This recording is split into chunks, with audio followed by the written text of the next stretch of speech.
Transmitting to you from Old Heart Radio.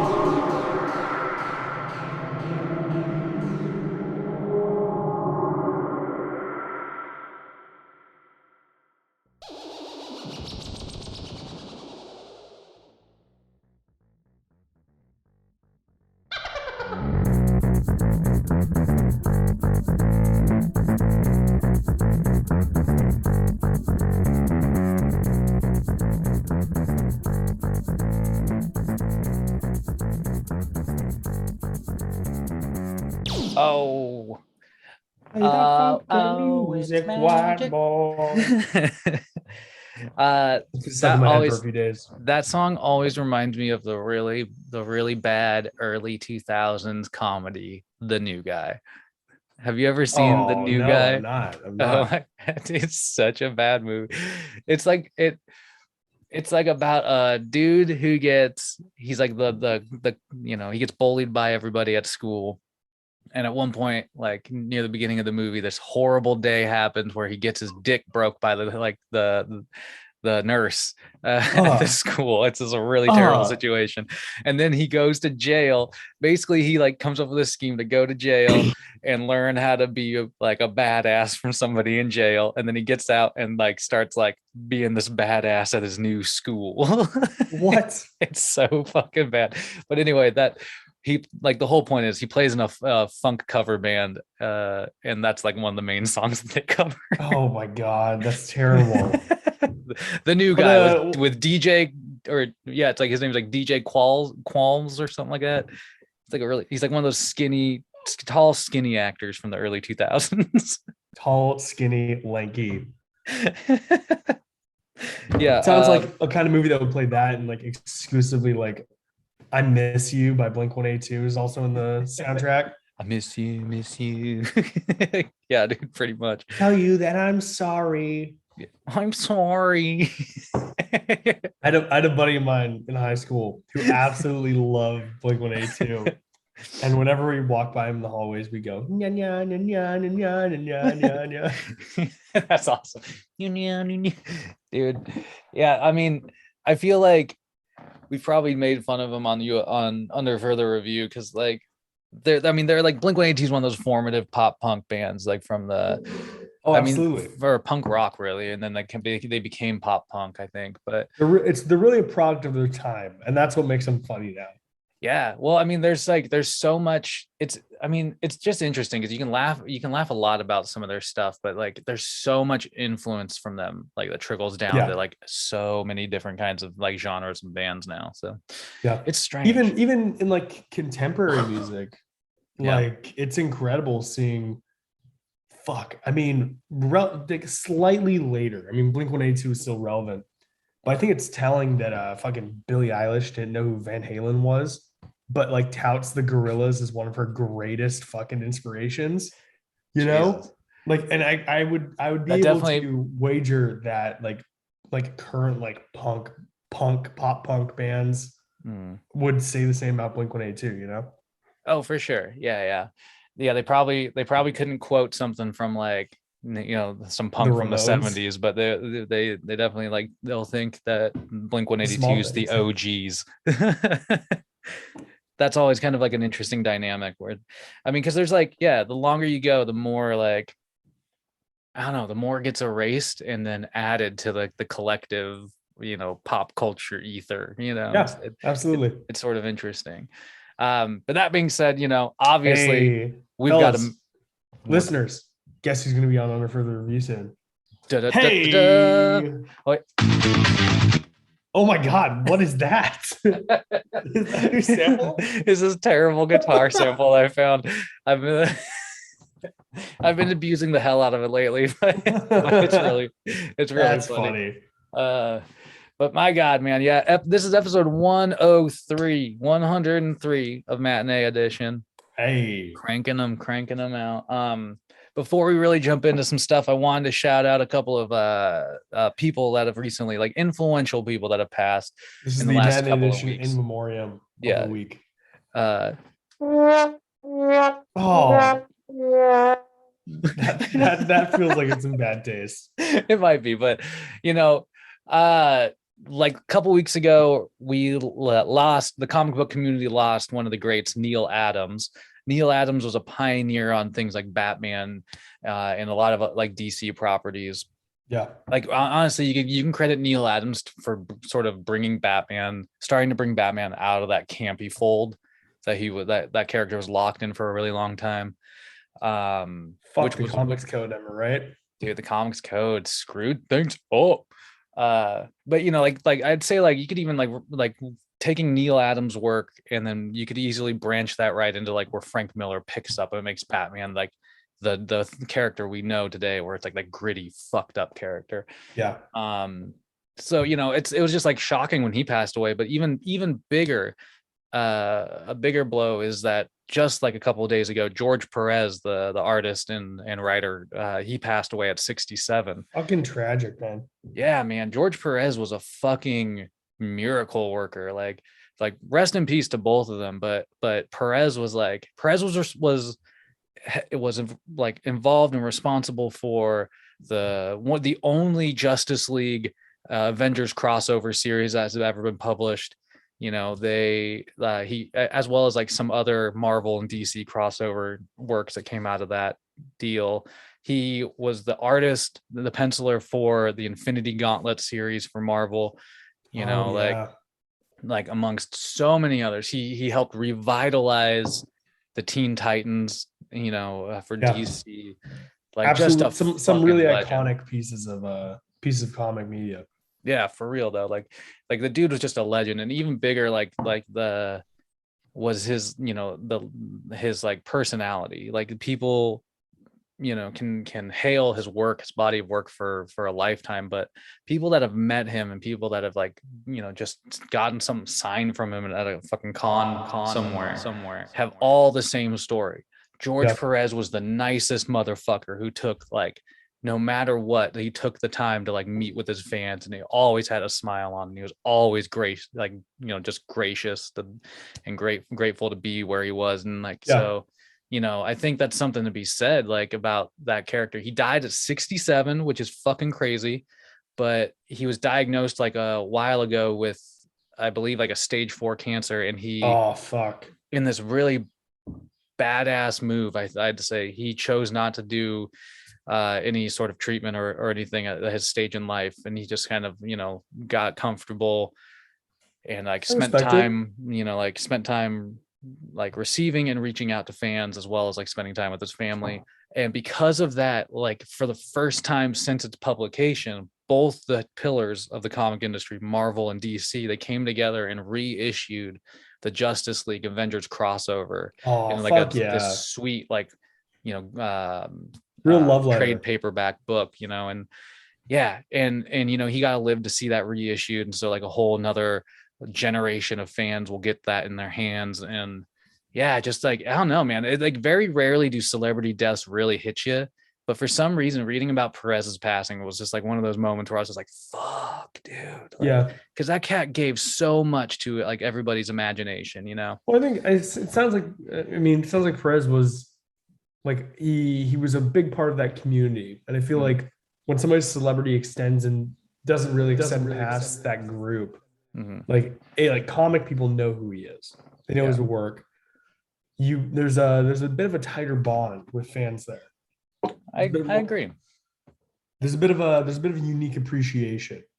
Yeah. Well, it's I agree with that, because it's like, you know, comic books have evolved to become this really big mainstream thing now. But, you know, like even back when he was like cranking out Infinity Gauntlet, for instance, which is like one of the probably most widely known storylines nowadays. Yeah. You know, people were still getting made fun of for reading comics. You know what I mean? Like, so, you know, characters and personalities like that who would just encourage people to stay in and be, you know, interested in comics, like they like those personalities will last a lifetime, because, you know, like people growing up with that, like they'll always remember that enthusiasm that came out in those pages, you know, and shit like that. So yeah, I just had to take a moment. We just had to shout him out, because it was just a tremendous loss, honestly. But, you know, hopefully some peace was found and the families can move on. Yeah. Because we're still benefiting from a lot of the genius that those two individuals put out there, whether it's in comic book form or other entertainment, you know. Absolutely. So yeah, hell yeah. But jumping off of that kind of sad subject, we have to catch up with the family here, okay? With the family. Yeah. Fast X is hitting a bit of a bumpy road. I still can't believe it's called Fast X. Like it baffles me. But yeah. Let's be real. Apparently there's some speed bumps there. Let's be fucking Christ. Let's be real, man. The Fast X is a bit more tame of a name than they've had recently. I mean, it's kind of true. Like, but like, I wish they'd go out on like a Fate of the Furious kind of thing, you know? What's the 10 pun though? Fast X, but the fastest and the furious-est. The mostest, fastest, and furious. Well, I'm just curious. You know, they've technically been to like at least the upper atmosphere. So they got to go somewhere. Didn't they go to space? They got picked up by like they did. They went station. They went straight to space, and that was fucking crazy. But I mean, I'm wondering where this one's going to take us because we mentioned on the last pod that there is like some trouble with the director. Justin Lin left, and we between episodes we found out why. And somebody get the tea, man. Spill the tea. The apparently Vin Diesel was showing up on set without knowing his lines, being a real jackass, and Justin Lin just had enough, and he blew up on him and he left. I don't blame him. Like, the things that sounds so shitty. Yeah, dude. I mean, like, because that's the thing. Like, I feel like in the past, Vin Diesel has like definitely overvalued himself as an actor, right? So like, doing shit like that, where it's reports are like not only was he not knowing, like memorizing his lines and shit, not being ready for the production. Like supposedly he was just like, kind of sloppy. He was at like, he's out of shape. He's not really putting in the effort.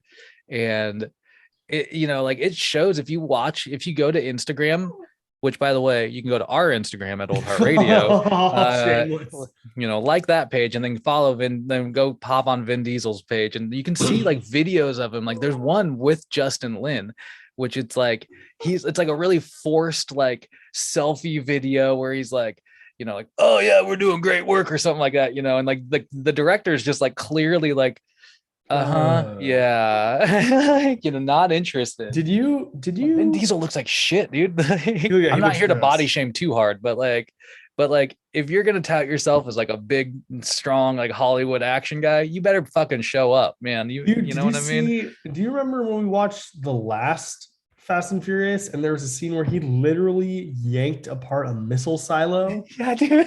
Motherfucking Captain America over here. I know, but he pulled chains mounted to concrete walls out of the walls in like a moment of self-sacrifice before having a vision while drowning.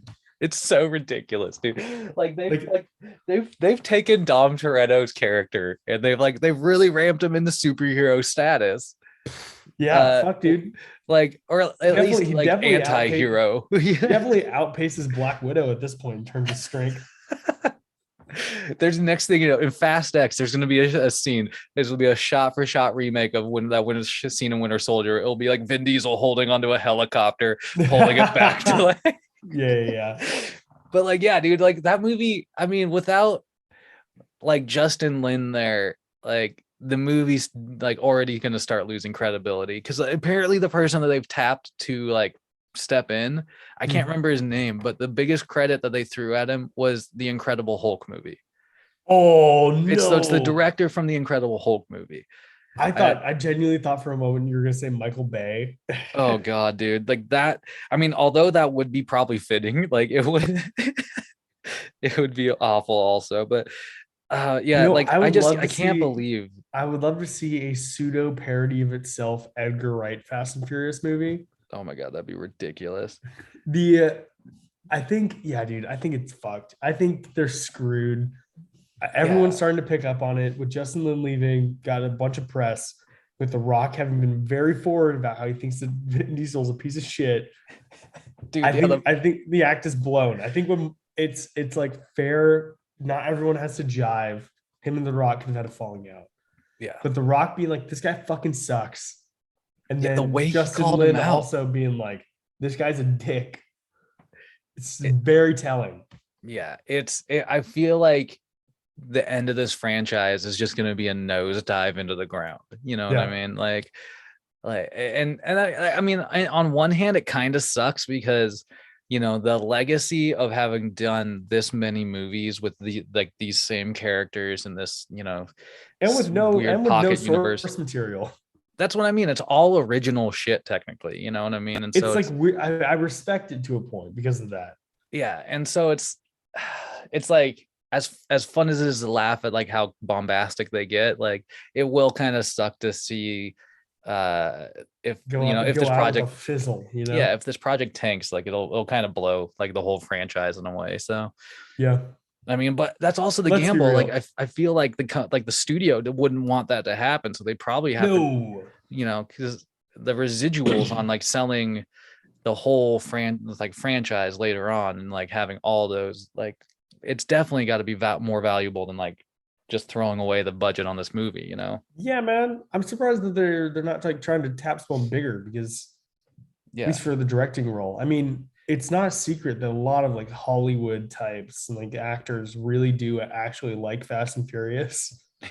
For like which blows my mind to a point. Yeah. Like, or I mean, they could probably like get an AI put together that could just be like, shoot this scene, The first film shot by AI. I mean, they might as well have them at this point for a minute. It's like it's not the most interesting thing in the world, Fast and Furious cinematography or direction. No, it's true. I just looked up the cat's name. His name's the director that this supposedly is filling in. His name's Louis Leterrier.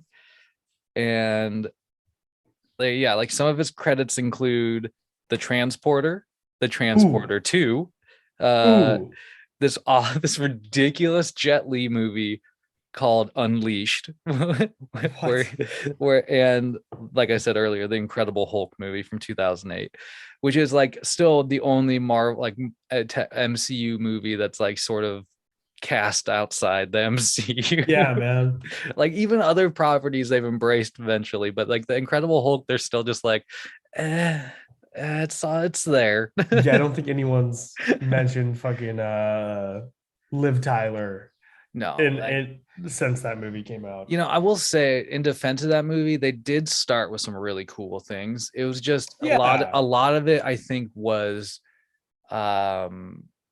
like performance related, that like issues that I had, personally. Yeah. But like I remember watching that movie for the first time, watching The Incredible Hulk for the first time, and seeing the way they made Tim Roth's character move after they gave him like the fake super soldier serum. Cool. And you're like, holy shit, dude, this was before Captain America came out. And you're just like, holy shit, dude, this is like some convincing, fast-paced action that like I can see this working for Captain America, Yeah. Which was kind of exciting at the time. But yeah, it just hasn't aged very well.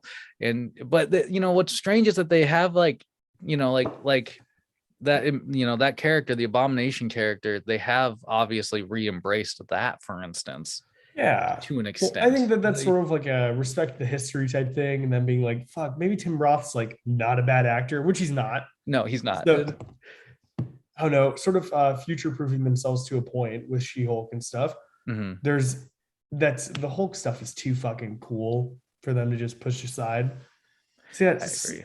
Sort of don't tell people to go rewatch the shitty movie. Yeah, just acknowledge that it exists. Acknowledge it exists. I agree there.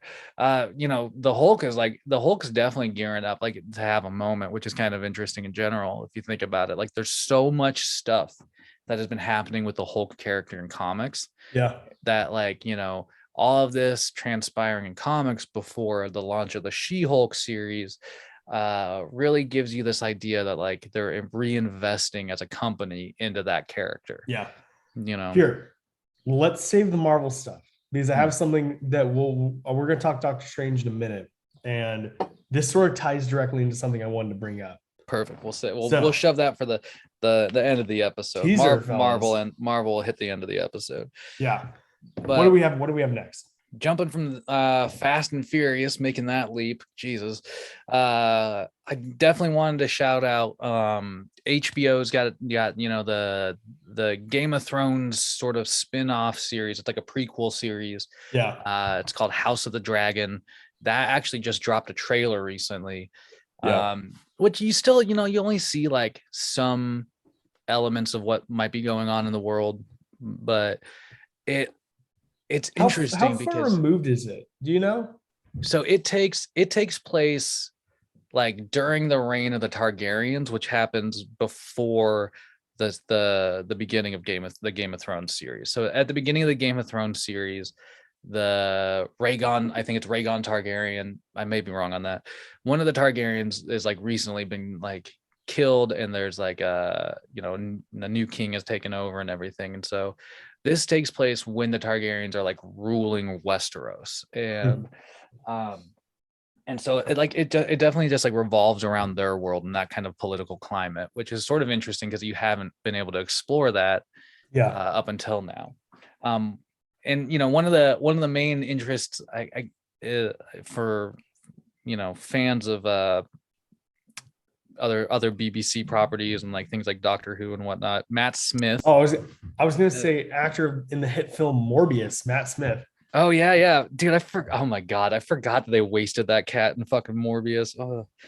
But yeah, he's starring in it as, along with a handful of other people, and it looks like it's gonna fall in line, like really well in line with like the aesthetic and the world that they've already built, kind of. So I'm hoping you gotta hope for some fucking violence. You gotta hope for some fucking cool dragon action. You gotta, dude. We'll check it out. Me and Kate have been brainstorming doing an episode of Amateur's Note on prequels and why we fucking hate them. So maybe this will be a good one. Yeah, prequels are so dicey, man. Like it can really that's why benefit or fuck it up. That's why. Well, I don't think it stands to ruin what came before, but that's why I asked like the how far removed question. Mhm. Like The Witcher is going to have that prequel that's going to be all about the convergence that happened like millennia ago. Yeah. It's so far removed that it has zero connection to the present events beyond like world building. Yeah, and like, but stuff like that like can be, it's like it can be hit or miss, because like honestly, to me, it's like you can just reference those like really well and and kind of explain it in an episode, through some characters that I'm already invested in, rather than taking me into a completely different series, which I think if the idea is there and it works, go for it. For the series, give it a shot. You can either do something interesting with it, or you can do sort of like last minute, let's do it because it's been touted for a long time, Black Widow, Mm-hmm. like it's one or the other. It's either there's a spirited rationale for it, or it's feels like they're milking something. And I'm intrigued to see how this pans out because of that. Yeah, no, I can agree with that. It's another example I think would maybe be maybe I'm completely wrong on this, with the Transformers movies. Yes. Where does Bumblebee fit into that lineup? Bumblebee's like a soft reboot / prequel.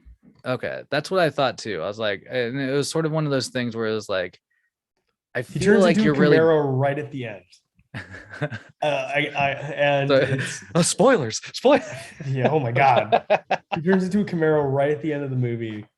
So you're sort of like, is this a prequel to the Shia LaBeouf ones? Yeah. But then also it's framed so differently that you're like, oh, it could just be like them rebooting the franchise. Fair, but yeah, it's like, I mean, and that's the danger. Also, I feel like here's if it's the most important thing about a prequel. Bumblebee's a good movie. I mean, Bumblebee's, I've heard many different things about it. Bumblebee's fucking fun is the thing. Like maybe a good movie is putting it harshly. It's like a good Fast and Furious movie. You know enough. Exactly what you're getting out of it. You don't feel cheated. The action is actually really impressively directed at some points. Like never in my wildest dreams did I think I'd be able to comprehend a fight scene in Transformers. but you could. That's fair. Yeah, it's just they're it's a dangerous kind of move to make, I think, with properties. Like, I mean, like one of the greatest you really got to examples to vet try and pick interest. apart is probably like the the Star Wars prequels, right? Where it's Yeah. like, you know, that there's stuff that like a story to tell there, Yeah. but is it entirely necessary to flush Well, out that story? but that brings out the other interesting point of they like being away from a property for an extended period of time. Mhm. Does that it's either in my opinion for prequels or sequels or like long-term sequels, it's either about the like level of disconnection you have from like an original story or the amount of time that property has been sitting, you know? Fair enough. Because I Okay. think Star Wars is iconic enough that like 15, 20 years on, it's more than reasonable to be like, yeah, let's do something with it. Well, You I know? mean, look at here's another random shout out. Look at the Kenobi coming up. Yeah. Like Kenobi's technically a prequel Yep. series, right? And so, but it's definitely something that people want to see, right? Yeah. Like at this point. And so it's Interest is not just there. like completely out of left field, but it's also been a while since they've clearly picked up with that particular character, yeah, Yeah. and like that, pocket of time, really. Like Or nearly 20 years. yeah. And so, it's wild. Did you catch the recent I Kenobi trailer, by the did, way? dude. It was sick. Fucking dope, dude. And like the shot of like Vader's chest at the end, like you're really you're waiting for it, man. Like, oh my Dude, god, dude. the arm getting put on and twisting in. I was like, Yeah, oh. yeah, dude. It's gonna be. I don't want to like stay it right now, but I really do think it's gonna be a fucking amazing series. But I'm also holding my breath. I saw it and I was like, oh. I went to Kate and I was like, babe, look. And she was like, and she was like, Lucas, you're the best. I'm happy you're excited. I don't give a fuck about this. I mean, I can understand, like, at this point, like things like that, like people who are already invested in Star Wars are really wanting. You're But like you're that's sort not of going to be the preaching thing to a that you get. very happy choir already, you know? Yeah. It's not going to be like a series. Like the Kenobi series isn't going to rope in new fans, in a No, lot it's of fan ways, service through Yeah. and through. But like something like, whereas like something, just complete like different, something like The Mandalorian, you could rope in new fans from, Yep. you know what I mean? Yeah, it's just interesting. Yeah, very We interesting. But want to quickly say new doctor, by the way. I yeah, think yeah. that's where we So were going with the Matt Smith thing, but then we yeah, got completely derailed. exactly. Like bouncing off of that, BBC recently announced the new Doctor Who pick. So it's a cat named Shudi Gatwa, Yeah. and he is I looked it up. Like I think the biggest role that he's gotten was in like as a character in the Sex Education show that's on Netflix. Yeah. Which I've watched a handful of. It's a pretty interesting show, but it's really cool because this cat is Rwandan Scottish ancestry, and so he's the first like African descent, whatever you want to call it. He's the first black like Doctor Who, and like that's Cool. fucking radical, dude. Like because it's coming right off the 12th season where they had Jodie Whittaker play the first female Doctor Who, and so I haven't watched Doctor Who since the Matt Smith days. Doctor Who's like one of the most brilliant things about that fucking story, that character or whatever, is the fact that like it's just got built in longevity, right? Like the Doctor, he regenerates, and so you can just keep going, and that's why the property's been running for the better part of fucking half a decade or half a century now. So it's more than that, man. Yeah. I mean, because it started out on like the radio, 80 years, and then and it's just like, and now it's just become, it just kept going, and so it's really incredible. But I think it's really cool that, as a property, they're not shying away from staying relevant in a lot of ways. You know what I mean? I think like some properties, when they have long running things, they get locked into like, well, people have liked this, and so we want to keep going with this, but I don't know. It's just it's really cool, and it's always exciting when they announce a new Doctor. So I'm gonna have to catch up, man. That's pretty rad. Yeah. I want to on the note of castings that are sort of breaking grounds and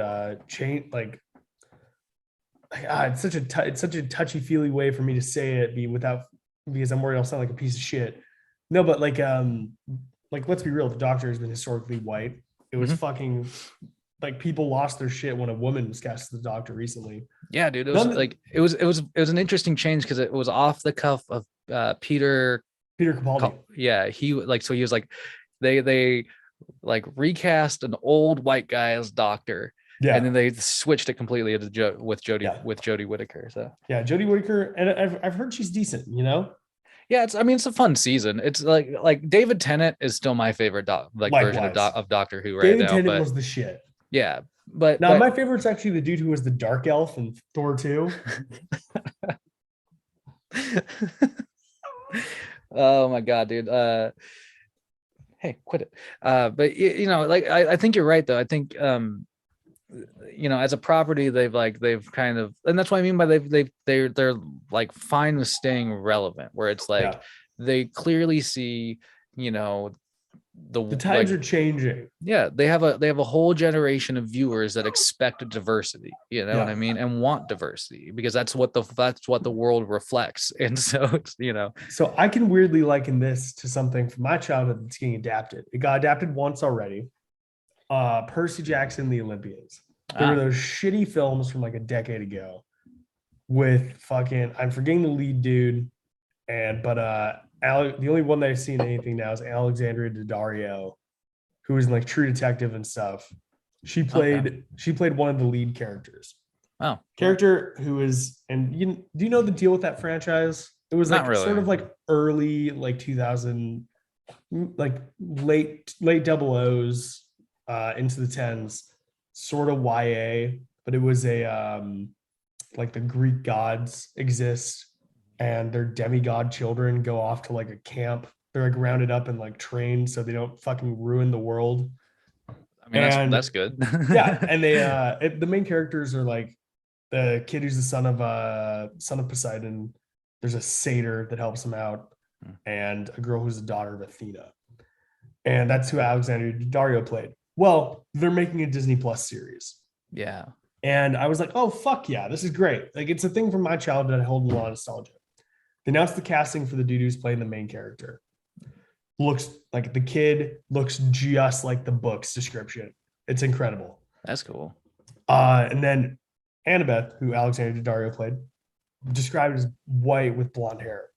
They cast a black girl with braids, and I was like, fuck, this girl's gonna get absolutely torn apart. Much to my relief, I didn't see shit in looking so far. I was like, oh my god, the world is changing for the better, because what matters more, and I think that this extends to Doctor Who as well, is for like long-running franchises or something where like people grew up with it, like me and Percy Jackson. Like it's about capturing the identity of that character beyond the aesthetics of it. And like the Doctors always change a bit, but they even sort of reference it with when Tennant shows up.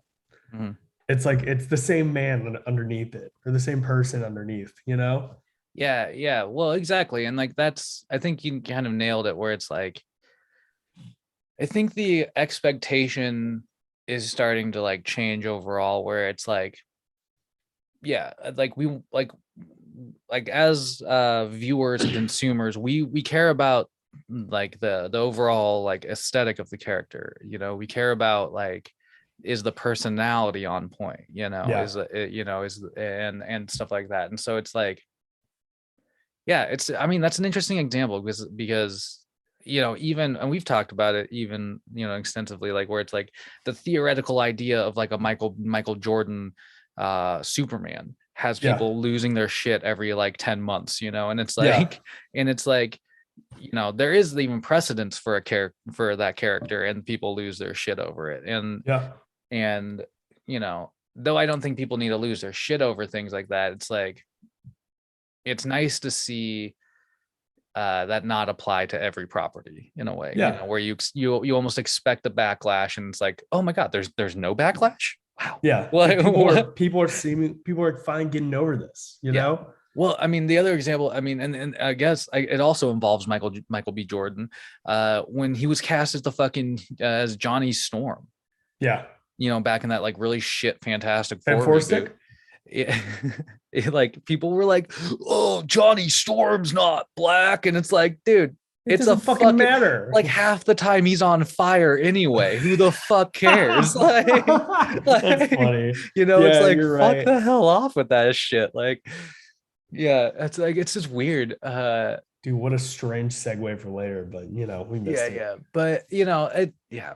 Anyway, that's interesting. I have heard that series is getting developed. Pierce Jackson series is getting developed, and so, I mean, like you said, it's kind of like a young adult type series, but it might be fun to check out overall. Like, just I think for me, I'll check it out of sheer nostalgia, because I grew up on that franchise. I mean, dude, I remember I read the books when I was a kid. That I read the first book because I had to have been like in fifth grade or something. And I was like reading behind because American education fucking sucks. Everything's statistically driven.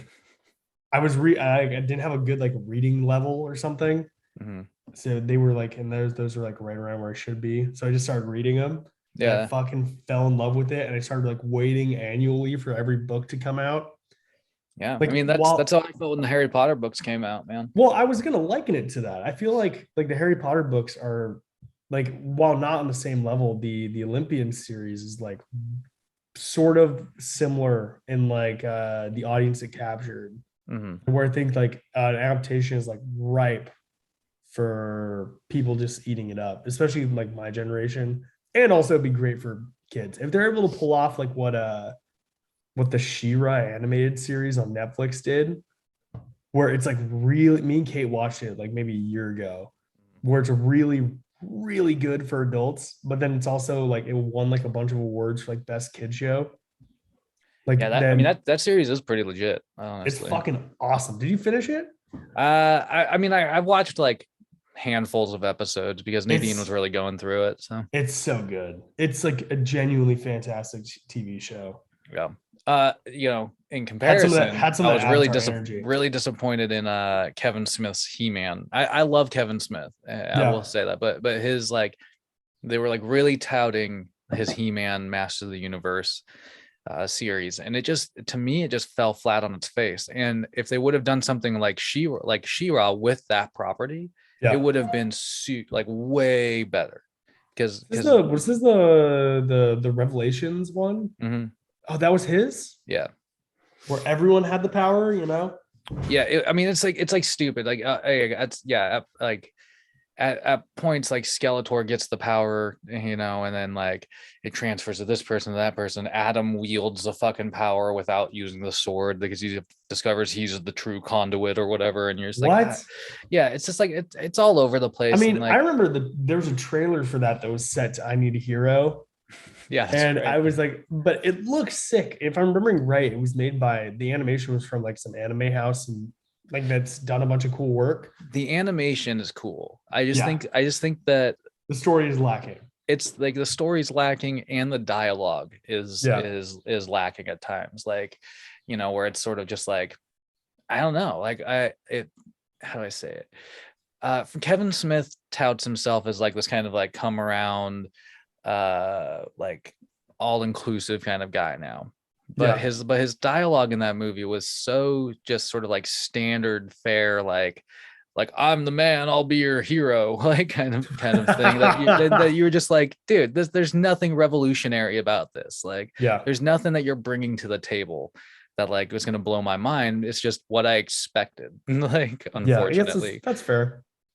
Which does suck because, like I said, I love Kevin Smith. Kevin Smith, I know you're listening, so hop on, talk shit about us if you want. No, but it's I don't know. It's interesting when like he's kind of just one last thought on that Percy Jackson thing. When properties pop up like that, it's a really smart move to capture, and they're getting better about it, to capture that pocket where it's like adults who read the series when they were young, like you, or like who are like at an age that can pass that along to like their kids, for instance, Yeah. like to get them into it. Like you can capture multiple demographics Absolutely. if you time something like that property like right, you know what I mean? Yeah. So that's kind of neat. I'm looking forward to checking that out when it comes out. Yeah. I'm excited as well. So what was next? We got Moon Knight, right? Moon Knight. So you fell Yep. off. Apathy Yep. set in. You're a busy man. I respect that. I mean, let's be honest. It's a subpar series. They hyped it up so fucking much, and what you got was like a really subpar series. So how far do you watch? I haven't watched the last 2 episodes. I've watched everything else up to that. So And here's like, yeah, I get it. Here's my deal. I'm not gonna spoil anything. I don't care if you do. Okay. You should watch the last 2 episodes at some point. I mean, I will, but Because me and Kate we're discussing this after we watched the final episode. We were like, oh fuck, after like 3 and 4, we thought that it was gonna be shit, you know? It came together really nicely in the end. And yeah, I think it worked. I think the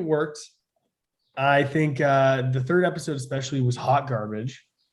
Felt like a bunch of shit got left on the cutting room floor and it didn't feel cohesive. The 4th episode started working a bit better, but I wasn't completely sold.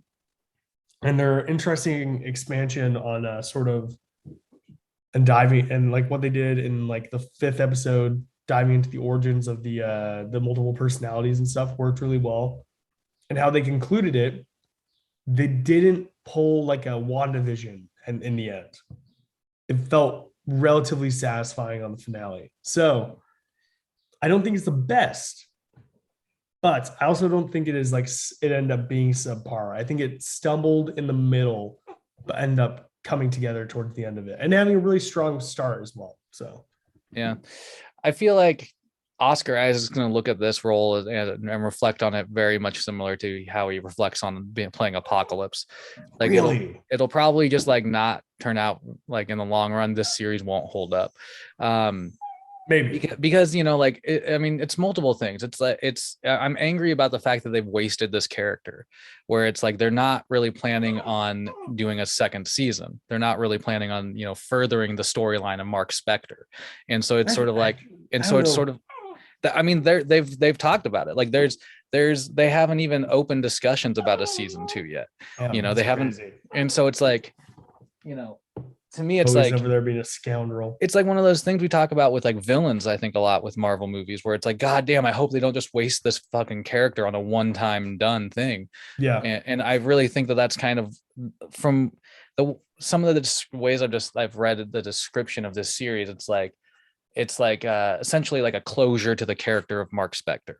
And bullshit. And so, it's like, I don't know. It's just, it's like between his subpar performance, the bad CGI, and like the storyline that just sort of dumps you into it without like providing a greater context to the universe or anything. Like you're sort of just like, meh.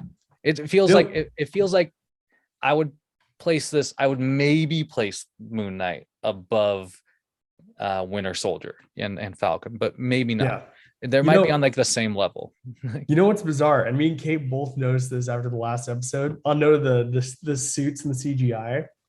It was the only episode where they had a practical Moon Knight suit and a Mr. Knight suit. Yeah. Because there's a shot in the last episode where sort of like a sunset and the Moon Knight, like the mummy-esque suits walking through. It's getting light on it and everything. I was like, holy shit, it looks great. It's like interacting with the environment in like the correct way. And I was like, oh my God, why the fuck didn't they use this the whole season? Did they not like have the resources to go for it? So I was like, fuck. And I think I agree with you. I agree with you on that. The CGI looked pretty fucking janky at some points, but whatever they did with their budget in the last one brought together and made me, if anything, frustrated with the earlier episodes a bit more. So yeah, I mean, like I said, I'll finish it, but I think you should get around to finishing it.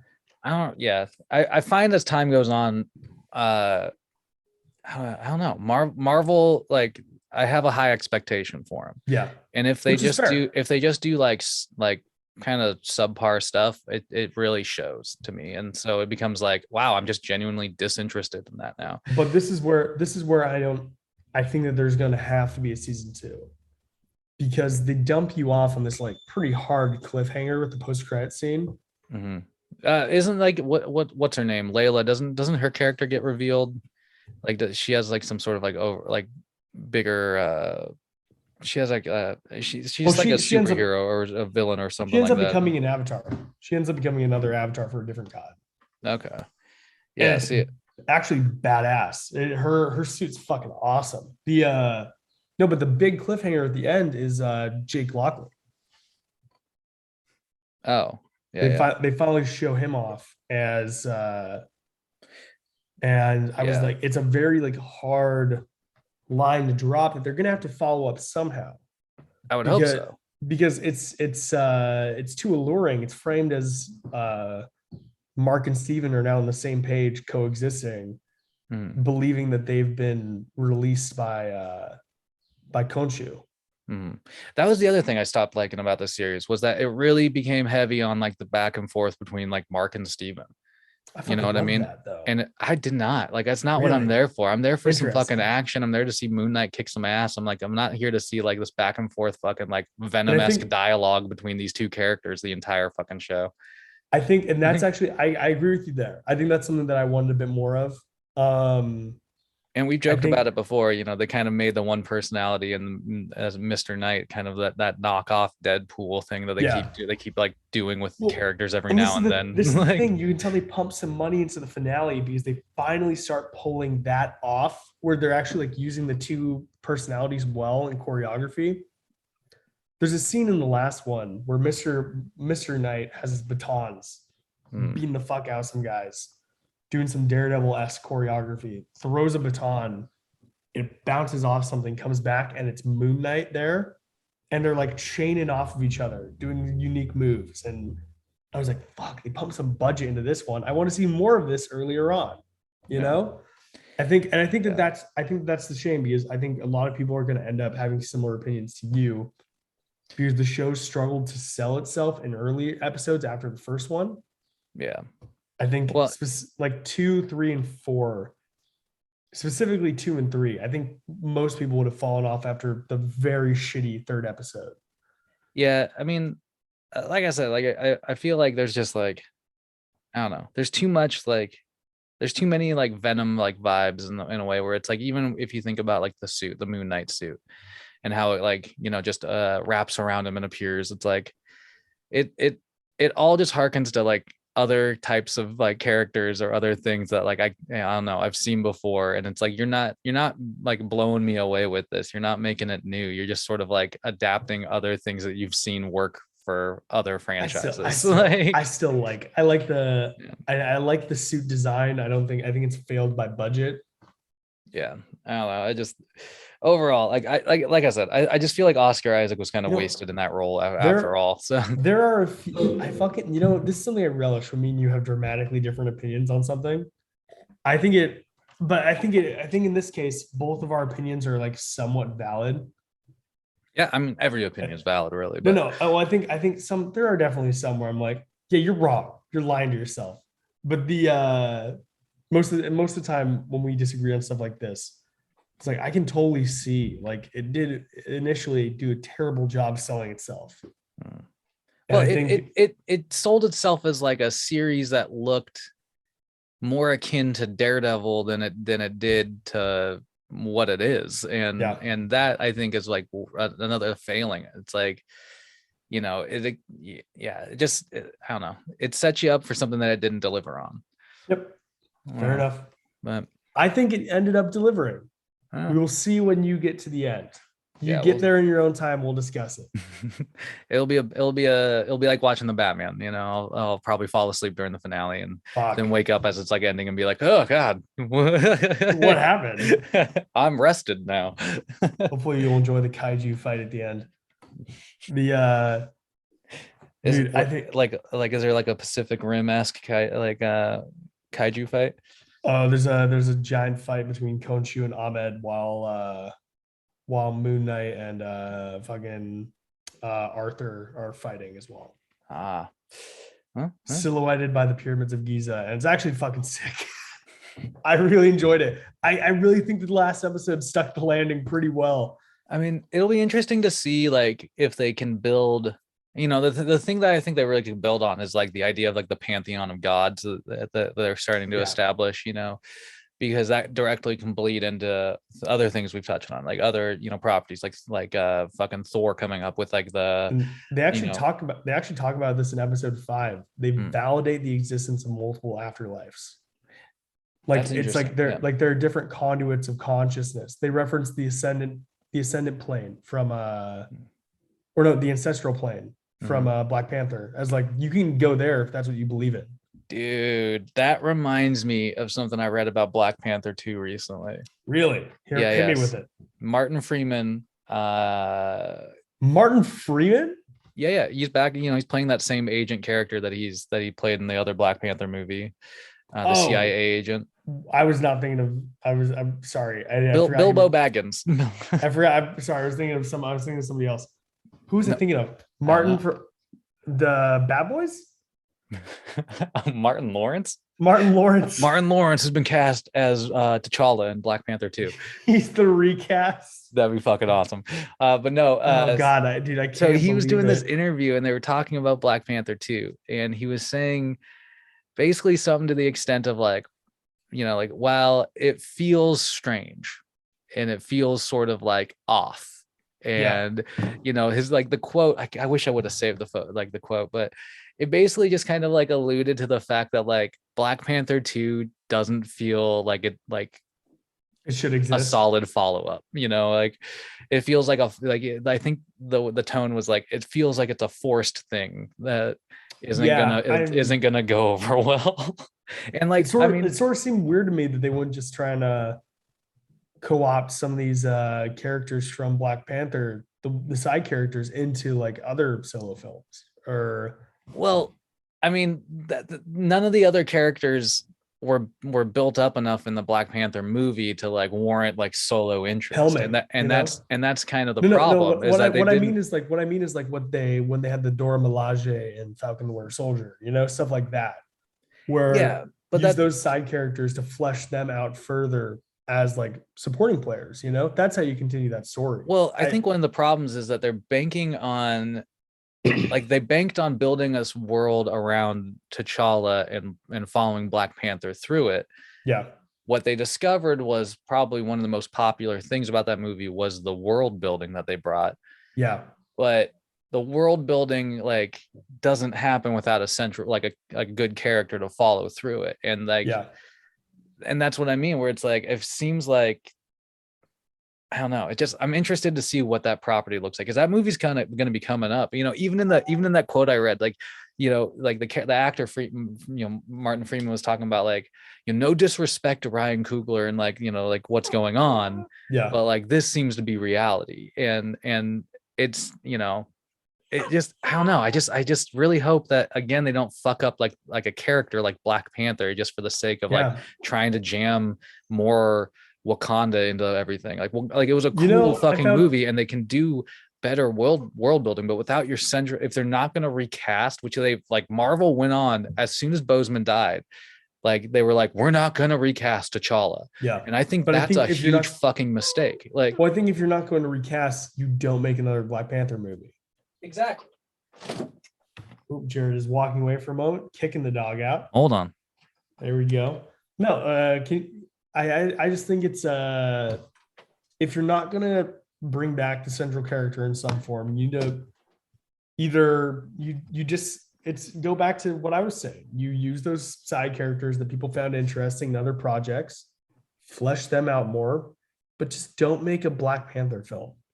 Yeah, I just you're gonna soil, like if what they were talking about so much, the reason that they decided not to recast was because Black Panther became an iconic piece of media that will be remembered, hopefully, for a long time.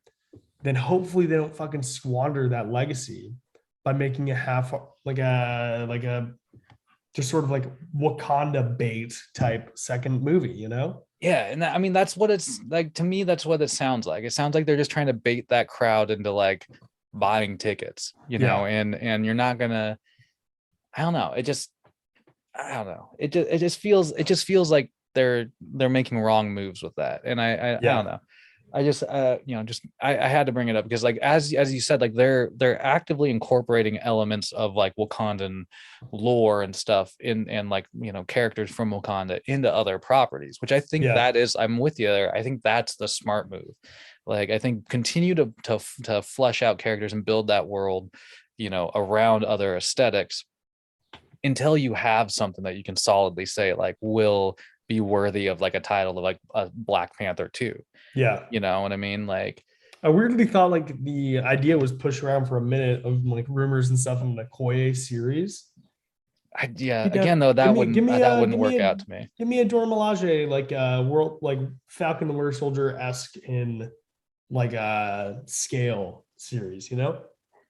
Yeah, I mean, it's hard to gauge because it's like, again, all those characters were great side characters, Yeah. and so it's like taking them and trying to make them like a main focus is going to be really fucking hard. But I don't know, I'm interested because like like I was just saying, like there's all this other inclusion of like elements from that, like you have, I mean, supposedly the Black Panther 2 movie is going to be the movie that introduces Namor the submariner to the MCU. So it's like you have to find a good way of doing that if you're going to bring like other important characters into that franchise. Yeah. But anyway, it's interesting. Marvel's like, they're, it's like at the moment they're so wrapped up in like certain storylines that it seems like other storylines are getting pushed out, but like not thought all the way through, which seems uncanny for them. I think they're at a point where they have so many different like levels that they want to hit and like notes that they want to hit as a studio company. Yeah. That they're like starting to stretch themselves thinner and thinner. Makes Which sense. I is think that's which the is tough. But yeah, I think that Marvel's starting to hit the point where you risk losing the soul to a point. yeah, There's yeah. I mean, let's be real.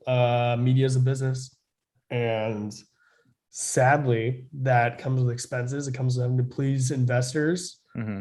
To come with Well, yeah. And there's an ebb and flow between having to abide by like the corporate villains that are like Black Panther made a fuck ton of money, let's make another one, and then going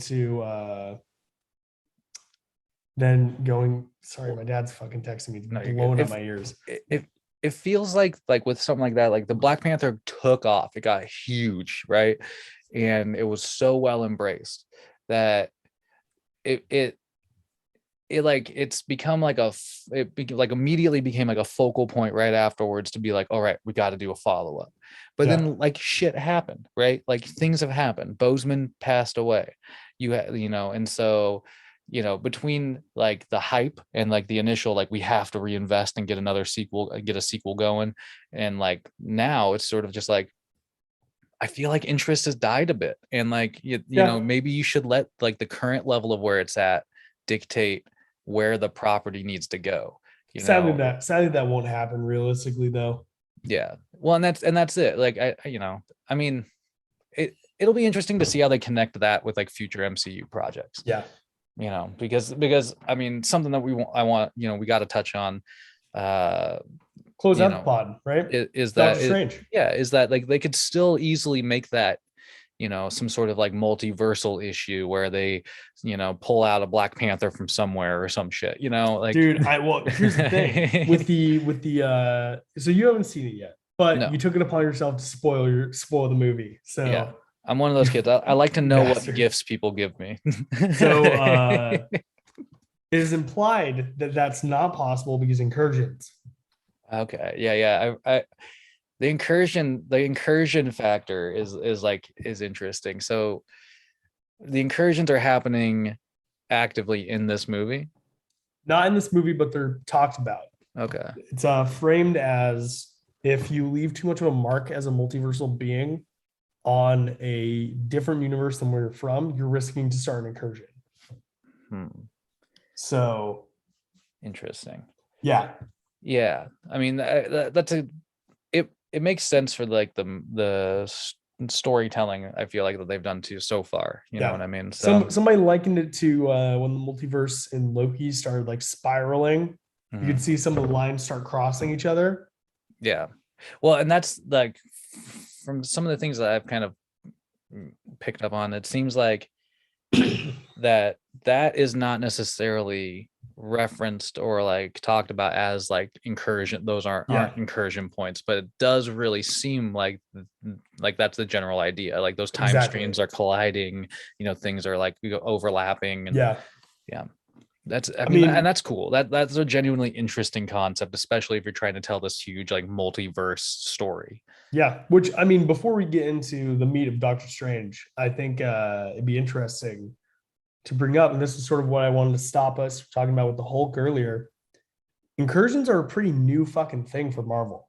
2015 was the incursion crisis, and that led into Secret Wars. Yeah. So I think that there's been a lot of recent Hulk stuff, like Totally Awesome Hulk. There's been like a bunch of all those recent stories, and we're even seeing it with Thor: Love and Thunder.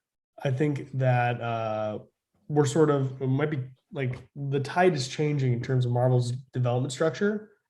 I think we're going to start seeing a lot of these recent comic storylines have been like testing the waters to then see if they can get adapted, you know? Yeah, I mean, that's something like if people have been listening to this long enough, that's something that like I've personally been like trepidatious of very early on. It's like this weird overlap where they're using one side of the company to influence the other side of the company. So if it gets popular in comics, let's translate that to a movie. Like, and then you get people that are upset because that translation fucks up like the storylines of the comics, and like, you know, and so it's like it's almost like it's dangerous to do those, like to try and not tie but also loosely tie those together, you know? Yeah, once again, that falls into my side of being like, it's a fucking business. Yeah, well, that I mean, but that's the shitty thing, right? Is that like they're using one industry to bait to like test new waters, right? And then if that works, I don't know. It seems. But that's how it's been from the get-go, isn't it? A little bit. I mean, like it's like, evolving because it's more mainstream now. It's evolving because we're actually seeing them try and make movies out of storylines that they did like 2, 3, 4 years ago. Yeah, there's less rather than like taking precedence on like the long-term characters and things that they've had forever, you know. Yeah. And you know, slowly kind of like creating a different version of that. It's like, you know, the Mighty Thor story that we're about to see in Thor: Love and Thunder will probably be like a half-assed version of that story, and it'll be a half-assed version of the story of Gore the God Butcher. But you know, like the thing is, like because it was so popular, they're gonna try and jam that into the MCU. Yeah, you know, stuff like that, and like that's I feel like it devalues the comic books in a lot of ways. We'll see. If anything, I have faith in Taika to do either something relatively unique or to pay respect. Well, yeah, don't get me wrong, it's gonna be a fun movie either way, but but it's, you know, it's something that we've talked about again earlier in the podcast. Even you like, you know, if you take a really popular storyline and you make one fucking movie out of it and you use those characters for one movie, you fuck up. Like you fuck up the longevity of those characters in both mediums, you know, because then people are like, oh, well, like I expect this from, you know, because I saw this in an MCU movie and now I don't get to see that in my Marvel comics. And like now I, you know, and vice versa. And something that like as comic fans, you have to let go of to watch the Marvel movies. But now you're starting to have to like, I don't know, it's just weird, but it is weird. There's an interesting dichotomy to it. Yeah. But I think they're going to really start sort of, while those adaptations are getting more recent in terms of like the original material coming out, I think that they're also trying to separate themselves a bit from like the comics proper, trying to actively be like, hey, this is separate stuff. Yeah, they know they can't, like, you can't win both audiences because you can't create a panel by panel translation. So they drop it in Doctor Strange, man. The MCU is 616. Oh, they've mentioned that before. Yeah. Well, but it was like sort of like a wink, I think the first time it had to do with Mysterio, and Mysterio was full of shit, you know? Yeah. Well, I guess like in other like not even just in movies, but like in panels and stuff. Like I feel like Yeah. it's been mentioned that the MCU is 616. Yeah. Yeah, I think, well, yeah. So, but I think that's sort of the nail in the coffin of like, hey, like this is its own shit. There's the movie multiverse, there's the comics. They're going to be different Yeah. things. Yeah, sort of like Well, but they're going to take cues from one another, but well, you but can't, you're going to be getting different things. the main Marvel comic book universe is 616. So that's them telling you that Yes. they're going to be the same things. Like it's all in the same universe. Yes and no, in my opinion. Well, why would they call it the 616 universe if it wasn't? Because fan service. Well, yeah, but yeah, I guess it'll make it easier to blend the two the longer the company goes on. Exactly. You're Mhm. blending it, but then it's also going to be, but it's as much fan service and distinguishing that the movies and the comics are different as it is being like as much as it is for like brand synergy and mixing the two. Mhm. But no, I think what's interesting about Doctor Strange is it also has something like there's a distinct stylistic identity. They let Sam Raimi be Sam Raimi, which I was sort of impressed by the levels of gore and the amount of death going on there. Like hard shit, dude. I was pretty blown away that like they were pushing PG-13 as hard as they could for a Marvel film. That's another thing I was reading about it was like some people were like, "Whoa, man, like this probably could have had an R rating," and I was like, "I'm interested to hear that opinion." Yeah, so like, could it have stretched that? I mean, good pun. I mean, well, like like- look at Deadpool and Deadpool 2. I feel those got an R rating, not just for violence, but for like fucking profanity and shit also. But like, does it have the level of violence in Doctor Strange as it does as you see in terms of like gore and stuff in like a Deadpool movie? I think the difference with Deadpool is that's more frequent versus in Doctor Strange, it's in fast bursts. They're it's very quickly cut enough where you're like, holy shit, but it doesn't stick around long enough. It's not like the focus of that. As an example, literally immediately at the beginning of the film, there's a variant of Doctor Strange that is impaled. Defender Strange immediately gets impaled by a monster. Gargantos or whatever. Different one, the weird like scroll looking thing, like the actual like books. It looks like ribbons of like paper. Okay. Impales him through the chest very quick. There's a blood spray, but it's like that. Yeah, he's gone, and he's like thrown off. I mean, or as example, we talked about this before the show. Mr. Fantastic shows up, gets ripped into like spaghetti by Wanda, stretched until his breaking point. His head pops.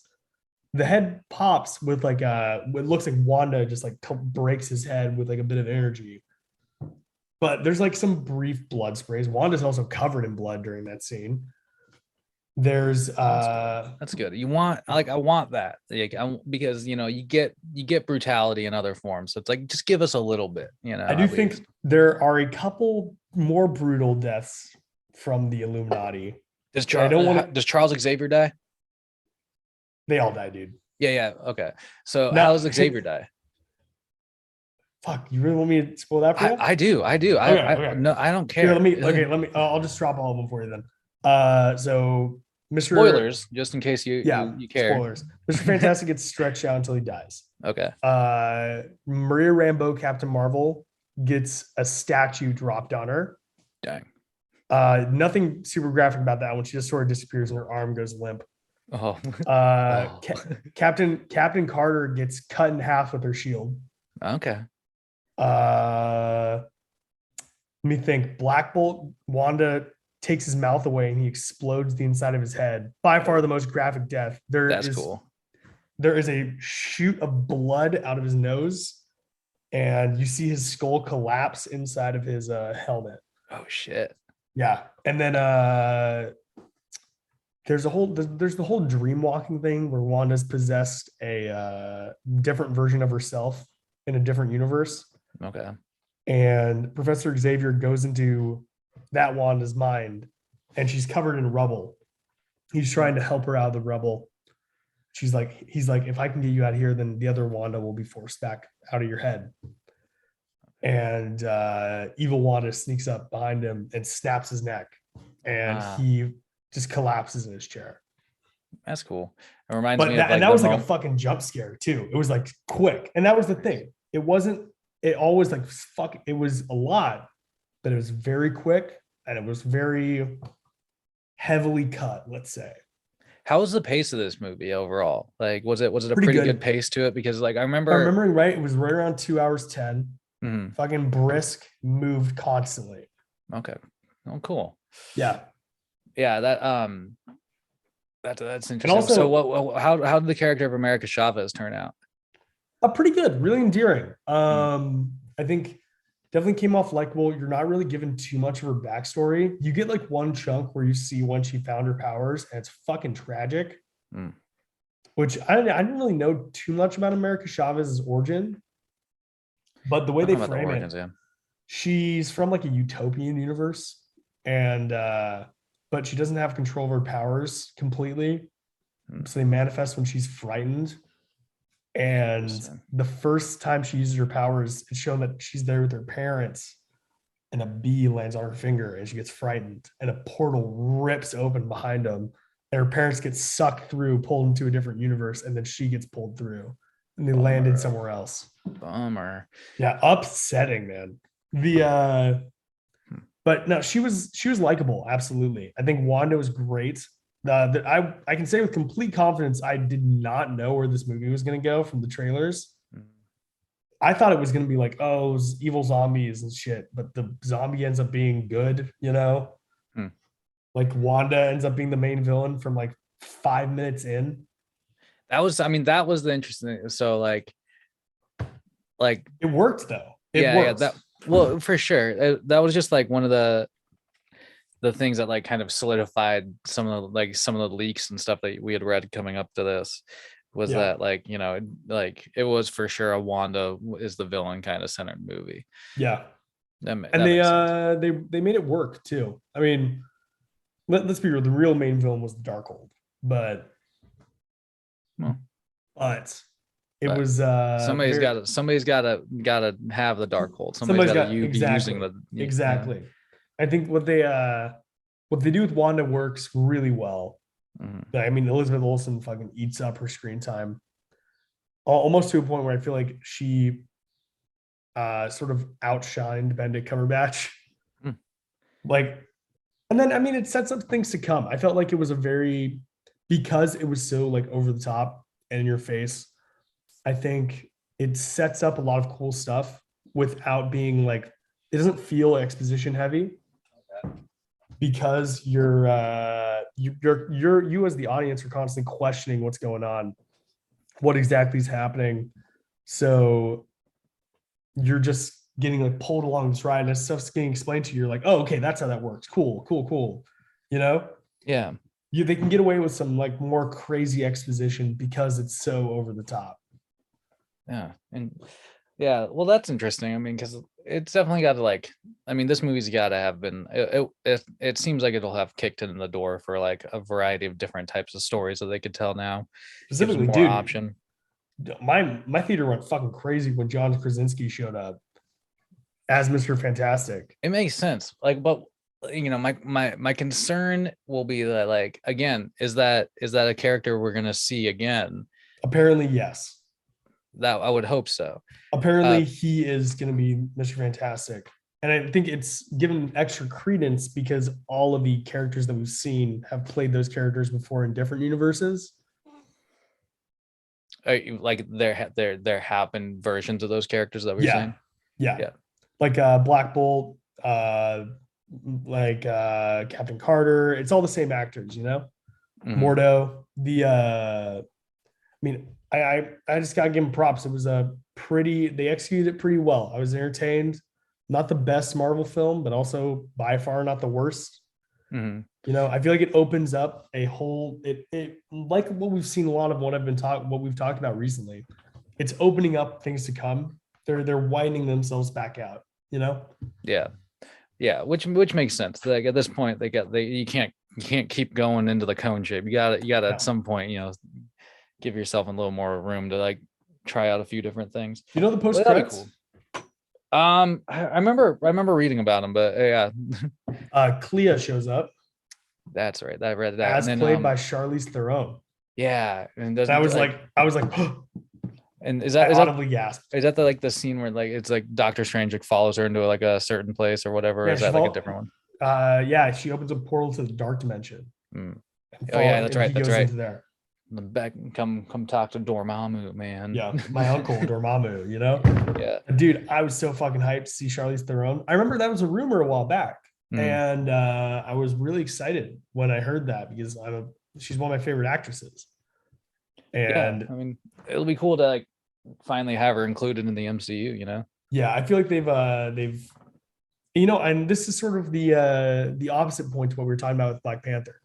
Apparently Sam Raimi had a fucking awesome relationship with Marvel. He's been very outspoken about how good of a time he had making this movie and how they let him sort of have free reign while also implementing what they wanted to do. There was a note that in a few interviews, he noted the back and forth that happened, how they had like a plan, but they were pretty open to like, if cool stuff came up in his process, run it by them. They could implement parts of that into what they're doing, maybe adjust plans into the future based on if any cool ideas came up during production.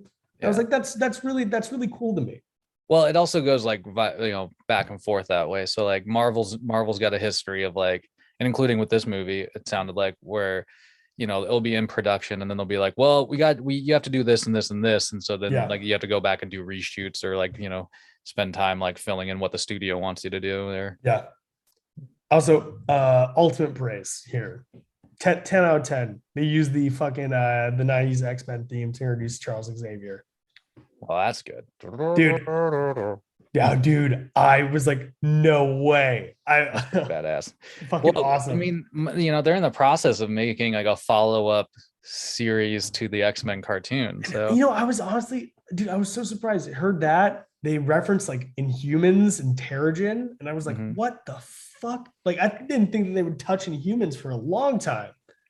I mean, like that was always the blow, right? Was that Inhumans, like that's a whole important side of like Marvel comics and like lore and stuff that happens. And so it's like when that series just bombed, it was like, oh fuck, like how are you gonna like bring that like all of that back from from the garbage? Like they brought back the same guy to play Blackagar Boltagar and fucking Christ. And they and I was so blown away. But I was honestly like, that whole Illuminati sequence is pretty fucking cool. And that was like probably the heaviest exposition as well. But it was definitely appreciated it more just because I was in just complete awe. I was like, oh my God, these guys are back. These guys are back. These guys are back. Oh my God, it's John Krasinski coming out of a portal, Yeah. The same kind of portal that Kang uses or the TVA uses. Yeah, which is it's all like a cool connect because obviously like Kang is like a future distant relative of both Reed Richards and Doctor Doom. Yeah. And so it's like, that's kind of cool.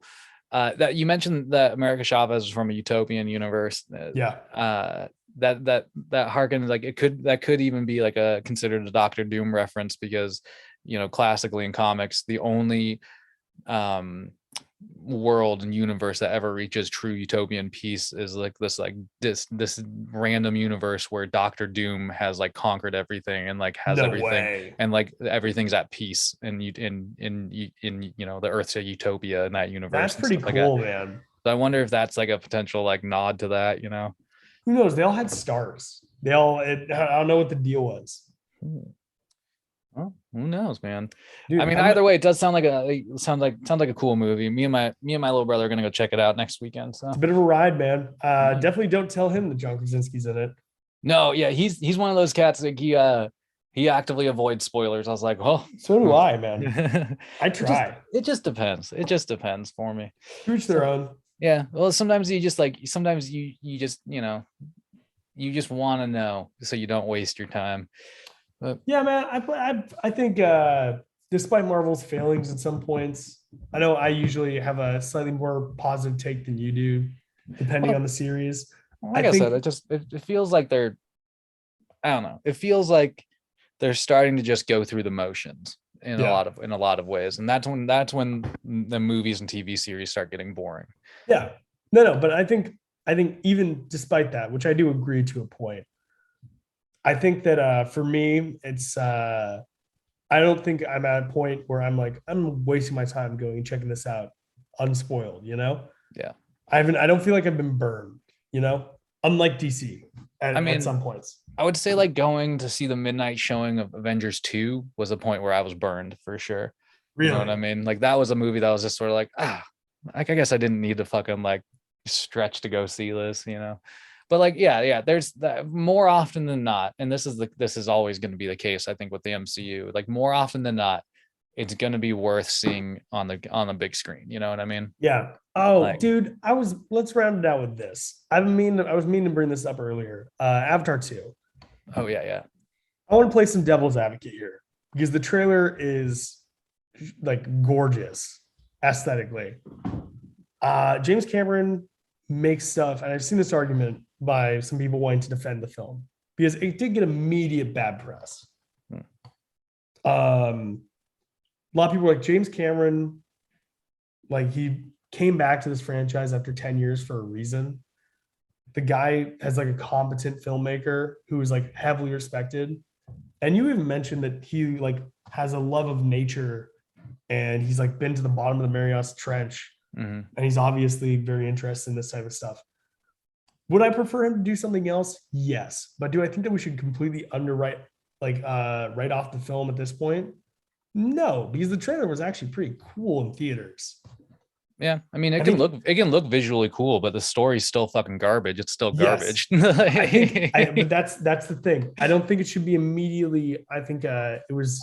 I look back and listening to the last podcast, I was overly critical for not really a merited reason. Because if a director like James Cameron sees something, I should at least wait until there's some reviews before completely writing it off. Maybe. I do think sometimes directors like James Cameron who have reached a certain status, they just have a hubris about them where they think I can touch anything and it'll be gold. And I think that's what this movie, I think that's what this movie is. It's like, his like, well, I can come back to it anytime I fucking want. And it's going to be, people are going to eat it up. And it's like, are we? It's still about, you know, blue cat people. Yeah, it's still just a movie about blue cat people jumping around. This time they're swimming around a little bit, it seems like. So, you know.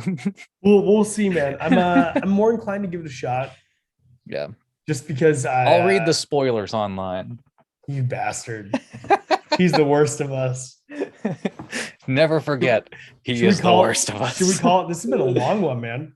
Yeah. Well, I mean, and we haven't even talked, we didn't even shout out Thor 4. You know, fuck me, man. There's like an official looking like promo photo that was released in like an Entertainment Weekly. Yeah. I did think it was kind of funny. It's like, you know, the thing that came out about that the most was like, holy shit, look how buff Natalie Portman is. And though she is like a little more ripped than she normally is, I thought it was really funny because I was like, you can probably name like 5 different actresses who are more ripped than her on a regular basis. That's like, it's sort of just like, okay, it's just cool because Natalie Portman worked out. Like, it's not really cool because she's actually ripped. It's like, so it's sort of funny, but like they do look like they have. It's that partial whiplash. And I don't think we've ever seen Natalie Portman that yoked. Well, then that's what I mean. It's like it's you know, but it looks, you know, Taika Waititi said that like Christian Bale's villain is just on point, like probably the best in Marvel movies. You know, there's like this really quick thing that I read on the back of like a toy for it that's coming out that's like talking about how it's like it's set like years after, you know, the defeat of Thanos, the Guardians of the Galaxy are trying to get Thor back onto the battlefield, you know. And so it's, you know, there's definitely some like interesting timeline kind of things that I'm interested to see, you know, like where does this fit in really? Like how long has it been since Endgame that this movie's taking place, you know? Because that's kind of like still like the focal point of like Endgame happens, where do these properties set, you know? Yeah. So I don't know. It'll be cool either way, because obviously, as you said earlier, Taika Waititi is Fucking anything gift. that Cat Helms is worth checking out. You know what I mean?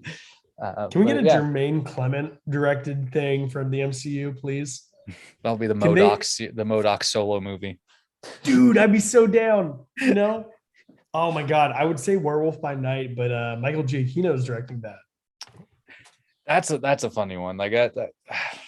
Is that supposed to be a movie? It's gonna be a Halloween special. Okay. Like I was gonna say, like I hope that's not like a theatrical release, because No, it's gonna be a Disney Plus Halloween special. Like, and there's another, like the Guardians of the Galaxy also has that holiday special this year coming up. Yeah. And that just, we'll just end it here, but like that, James Cameron just wrapped photography on Guardians of the Galaxy 3. So James Gunn, sorry. But yeah, so that movie's actually like officially wrapped, and now it's like it's just in the editing. And between that and like the holiday special is supposed to be like essential to watch before watching that movie. So yeah, I'm interested to see where that property's taking us also, Likewise, man. I heard this cool rumor that Gore the God Butcher has been to tie it in with Guardians. Gore the God Butcher has been operating for a long time now, and one of his first, rumor has it, one of his first victims is actually that Celestial, whose head is nowhere. Oh, that'd be so cool. How fucking cool would that be as a cool tie-in, dude? That'd be really badass. I was like, that's fucking dope. Like, so anyway, how would that work? I don't even How big is that sword? Well, that's the thing. I mean, he wields like the all black, the Necro Sword, right? The Necro Sword is just a symbiote. And so which would be so cool. Now symbiotes are also in the MCU as well. Exactly. So it can grow to whatever it needs to be, That'd be fucking sick, man. That'd be fucking wild. But I'm really looking out for Melissa McCarthy playing Hela in the recap. So Oh my god, dude. All right. Well, we'll leave it here. There's lots of good stuff to kind of like keep your eyes on, it sounds like, Yeah. But god damn. Bowie's being so impatient right now. Yeah, man. We're closing the show, dog. Yeah, this little, speaking of things to check out, obviously we have more podcasts churning out on our end. We got this post, and we got we'll have another under further review. We'll have another one coming up with Lucas. Hey. And as always, we got the Whack Arnold's brothers churning out things. What's on Whack Arnold's this week? Well, this week's actually a bit of a surprise. It's episode 50 for us there. So we have a bit of a surprise there. I'll just say it's a movie that both me and David have loved for a very long time, and we've been having such a hard time finding it that we're literally this is for the corn dogs. We're literally watching this movie on YouTube. And it's posted. The only place we can find it is posted in a 10-track playlist that somebody made of it, where it's like broken down into 10 parts. That's awesome. Because we can't find it streaming anywhere. I can't buy it anywhere. Like it's so it's pretty fun. It's pretty exciting. But follow us on Instagram at Old Heart Radio. Follow the fucking pages like the Spotify page. Follow along on YouTube if you want. There you go. We got lots of stuff for you. Yeah. You just have to listen. Don't waste your time. You're already a voice inside my head. Monsieur. Oh my bring God. It home. And we'll end it there. Good day.